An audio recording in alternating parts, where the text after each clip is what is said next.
તમારું ચેટ કોઈ જોઈ ન શકે વોટ્સઅપ ઉપર, એટલે વોટ્સઅપે આપી દીધું છે નવું અપડેટ. તમારું વોટ્સઅપ ઓપન કરશો એટલે તમને સ્ક્રીન ઉપર તમારે જેનો નંબર હાઇડ કરવો છે, લોક કરવો છે, તો અહીંથી તમે એન્ડ્રોઈડ અને આઈફોન બંનેમાં આવી જશે, તમે લોક કરી શકશો.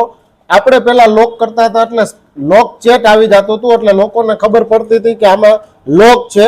હવે એમાં નવી સુવિધા આપી દીધી છે કે તમે લોક ઓપન કરશો, એની અંદર તમે જાશો એટલે અહીંયા તમને સેટિંગનું ઓપ્શન આપશે. સેટિંગમાં તમે ઓપન કરી નાખો મેનુ, એટલે તમારે કોઈ પણ કોડ એક નાખવાનો રહેશે. જેમ કે હું 16 એડ કરું છું, એ ઓપન કરી દેશો એટલે કોડ કમ્પ્લીટ થઈ ગયો. હવે તમને ક્યાંય પણ દેખાશે નહીં ચેટમાં ક્યાં હતું એનું ચેટ. હવે જ્યારે પણ તમારે એનું ચેટ કરવું હોય ત્યારે 16 કોડ નાખશો એટલે લોક ચેટ આવી જશે. એના ઉપર ક્લિક કરશો એટલે સીધું તમારું લોક ઓપ્શન આવી જશે. તો આવી જ ઇન્ફોર્મેશન માહિતી માટે અમારા રામદેવ મોબાઈલના આઈડીને ફોલો કરો.